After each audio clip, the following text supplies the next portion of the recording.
मैत्री नवी ऊर्जा 10वी 2008 बॅचेसचा ग्रँड स्नेहमेळावा उत्साहात संपन्न. शालेय जीवनातील निखळ मैत्री आणि त्या सुवर्ण काळातील आठवणींना उजाळा देण्यासाठी येथील विद्याविकास मंदिर शाळेच्या 10वी 2008 बॅचेसचा स्नेहमेळावा तब्बल 18 वर्षांनंतर अत्यंत उत्साहात पार पडला. 18 वर्षाच्या प्रदीर्घ कालावधीनंतर आलेल्या एकत्र मित्र मैत्रिणींनी जुन्या आठवणींना नवसंजीवनी देत हा सोहळा अविस्मरणीय केला. कार्यक्रमाची सुरुवात राष्ट्रगीत आणि प्रार्थनेने करण्यात आली. प्रारंभी हर्षदा हिंगे यांनी प्रास्ताविकातून या मेळाव्याची संकल्पना आणि आयोजनामागची भूमिका स्पष्ट केली. यावेळी काळाच्या पडद्याआड गेलेल्या दिव्यांगत शिक्षक आणि माजी विद्यार्थी मित्रांना भावपूर्वक श्रद्धांजली अर्पण करण्यात आली. आपल्या जडणघडणीत मोलाचा वाटा उचलणाऱ्या उपस्थित सर्व गुरुजनांचा यावेळी यथोचित सन्मान करून विद्यार्थ्यांनी कृतज्ञता व्यक्त केली. मनोगत व्यक्त करताना शिक्षक आणि विद्यार्थ्यांनी जुन्या शालेय प्रसंगांना उजाळा दिला, ज्यामुळे अनेक जण भावुक झाले होते. दुपारच्या सत्रात स्नेहभोजनानंतर विविध मनोरंजनात्मक उपक्रम, फनी गेम्स आणि हास्य विनोदाने भरलेल्या स्पर्धा आयोजित करण्यात आल्या. या खेळांनी सर्वांना पुन्हा एकदा बालपणात नेले. कार्यक्रमात विशेष आकर्षण ठरलेल्या लकी ड्रॉने उपस्थितांमध्ये मोठी उत्सुकता निर्माण केली होती. निवेदिका ऐश्वर्या चास्कर यांनी आपल्या प्रभावी आणि ओघवत्या शैलीत सूत्रसंचलन करून कार्यक्रमात वेगळीच रंगत भरली. या संपूर्ण सोहळ्याचे नेटके आणि नियोजनबद्ध आयोजन विशाल हिंगे यांनी केलं होतं. शेवटी पवन हिले आणि तेजस हिंगे यांनी उपस्थित सर्वांचे आभार मानले. 18 वर्षांनंतरच्या या भेटीमुळे मैत्रीची ही शिदोरी भविष्यातही अशीच कायम राहील असा विश्वास व्यक्त करत सर्वांनी या सोहळ्याचा आनंद लुटला. सिटी इंडिया न्यूजसाठी तालुका उपसंपादक शकील मणियार शिरूर. या शुभ्रवस्त्रावृता या वीणावरदण्डमण्डितकरा या श्वेतपद्मासना या ब्रह्माच्युत शङ्कर प्रभुभिः देवै सदा वन्दिता सा मां पातु सरस्वती भगवती निःशेषजाड्यापहा.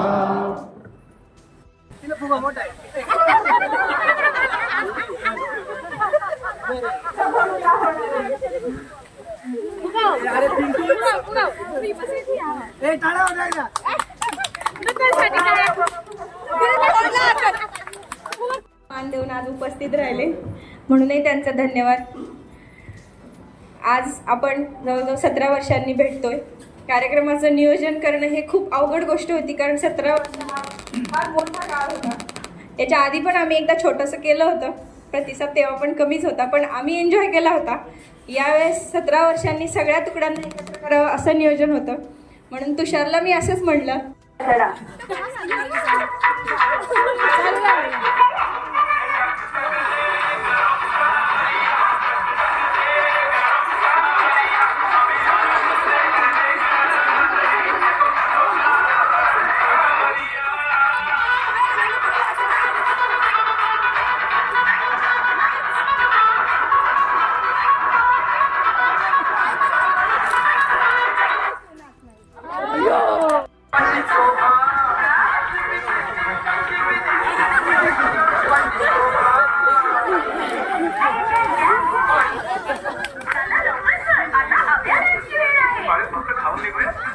अजून आहे कोणी?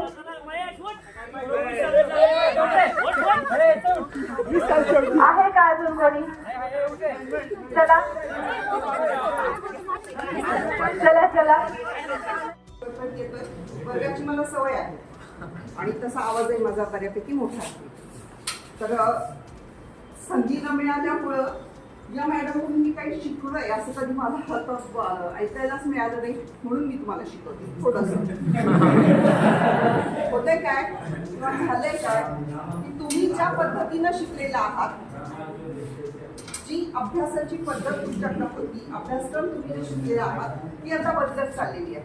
जसा जमाना बदलतोय, जग बदलतंय, तशी भारतातली शिक्षण पद्धती बदलती आहे, आपली महाराष्ट्रातली बदलत आहे. तुम्ही आता तुमच्या मुलांना शिकवण्या इतपत ज्ञान त्या सगळ्यांकडून घेतले ना, मी सोडून. तर 7-8चे विद्यार्थी. तर तुम्ही हा कार्यक्रम जो आयोजित केला त्याबद्दल तुमचे धन्यवाद आहेतच. पण तुम्ही कार्यक्रम आयोजित केल्यामुळं जे आम्हाला शाळेमध्ये यायला मिळालं. आमचं शाळेमध्ये येणं कमी होतं. डिसेंबरमध्ये मेळावा झाला त्यावेळी मग येणं झालं होतं आणि मग तुमच्यामुळं शाळेमध्ये येणं झालं. शिक्षक आणि विद्यार्थी यांच्यामध्ये असलेलं नातं जे आहे त्या अशा मेळाव्यामुळं अजून जोडं होतं. आपल्याला तुम्ही वेगवेगळ्या क्षेत्रामध्ये काम करताय ते तुम्ही सांगितलं आणि प्रत्येक क्षेत्र जे आहे ते काही असं श्रेष्ठ कनिष्ठ नसतं. ज्या ज्या क्षेत्रामध्ये तुम्ही काम जे करत आहात त्या त्या क्षेत्रामध्ये तुम्ही उत्कृष्ट असं काम करत आहातच. एखादा शेती करतोय किंवा एखादा इंजिनियर आहे तरी 8 या शैक्षणिक वर्षातल्या तुमच्या सर्व मित्रमैत्रिणींनी आजच्या या स्नेहमेळाव्याचं आयोजन केलेलं आहे. त्यानिमित्तानं उपस्थित असणारे तुम्ही सर्वजण त्यावेळेचे आमचे विद्यार्थी मित्रमैत्रिणी, तुमचं विद्यालयामध्ये मनापासून स्वागत.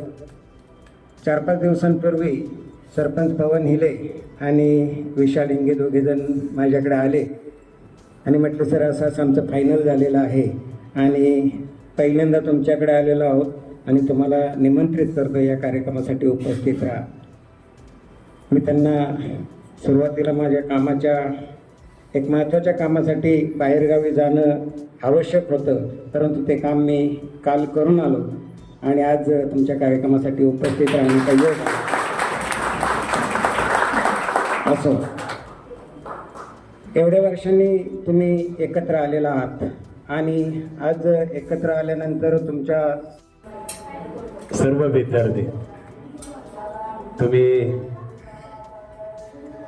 विशाल शेठ आणि त्यांचे सर्व सहकारी, आता सर्वांचाच नामोल्लेख केला पाहिजे, परंतु तुम्ही एक चांगली परंपरा ठेवली. प्रत्येक वर्षी 3-4 बॅच कार्यक्रम घेतात, कारण प्रत्येकाला वाटतं आपण ज्या शाळेमध्ये शिकलो त्या शाळेमध्ये पुन्हा, आता तुम्ही 18 वर्षाने पुन्हा एकत्र आलात, नक्कीच म्हणजे मित्रांमध्ये एकत्र आल्यानंतर, मैत्रिणींमध्ये एकत्र आल्यानंतर पुढचा जे भविष्य आहे नक्कीच तुमचं भविष्य आणखी या पद्धतीनं याच्याही पेक्षा सुंदर होईल, त्यातील मात्र शंका नाही. चांगल्या कार्यक्रमाचं तुम्ही नियोजन केलं. या कार्यक्रमासाठी उपस्थित शेवाळे सर असतील, Shingade sir, Khandesh madam, Jarkad sir, Sonawane madam आणि भाषण सुरू करण्यापूर्वी विनंती करतो, ऑर्डर नाही करत. फक्त 2च मिनिट बोलणार आहे मी, पण तुम्ही शांत बसणार असाल तर. आणि आमची मनोगत झाल्यानंतर तुमचा कार्यक्रम तुम्ही असा चालू ठेवा, म्हणजे आम्ही नसल्यावर आणखी दिलखुलासपणे तुम्हाला बोलता येईल. प्रथमतः सगळ्यात आधी मी तुमचं विद्यालयामध्ये आमच्या सगळ्यांच्या वतीने हार्दिक स्वागत करतो. 17-18 वर्षानंतर तुम्हाला एकत्रित पाहिल्यानंतर, म्हणजे जसं तुम्हाला इथं आल्यानंतर तुमच्या जुन्या आठवणी जाग्या झाल्या, अगदी मला सुद्धा तुम्हाला सगळ्यांना एकत्रित पाहिल्यावर ते दिवस आठवले. म्हणजे तुमच्या वर्गात चालणारा गोंधळ, अभ्यासासाठी चालणारी धडपड किंवा शाळा सुटल्यावर पटकन गेटमधून पहिल्यांदा जागा मिळेल यासाठी चाललेली धडपड, या सगळ्या गोष्टी मला सुद्धा तुमच्या आठवल्या आणि तुमचं लहानपण आठवलं. मगाशी आल्याबरोबर हर्षदाने आमची परीक्षा सुरू केली. सर हिचं नाव सांगा, हिचं नाव सांगा, हिचं नाव सांगा. खरं सांगतो नाव कोणाचंच आठवत नव्हतं. माझा सगळ्यात आवडता विद्यार्थी धोंडी भाऊ, त्याचं सुद्धा मी नाव विसरलो होतं. फक्त एवढं मात्र लक्षात होतं की हा सगळ्यात माझा आवडता विद्यार्थी आहे. आणि त्यामुळं कदाचित आम्ही त्या परीक्षेमध्ये नापास जरी झालेलो असलो तरी विद्यार्थ्याकडून आमचा जर पराभव झाला ना तर त्यात आम्हाला आनंदच असतो. गुरु इच्छते शिष्यात पराभव, गुरुचा हाच सगळ्यात मोठा बहुमान असतो, मान असतो की जेव्हा त्याचा शिष्याकडून पराभव होतो. गुरुना शोभते शिष्य, शिष्येन अपि गुरुस्तथा, उभाभ्याम शोभते शाला, शालया शोभते पूरक. म्हणजे जसं तुम्ही आमच्याकडून शिकलात, खरं तर गुरु आणि शिष्याची परंपरा ही जगामधल्या कुठल्याही देशापेक्षा भारतामध्ये प्राचीन काळापासून गुरु शिष्य परंपरा आहे. म्हणजे शिष्याच्या मनामध्ये गुरुच्या बद्दल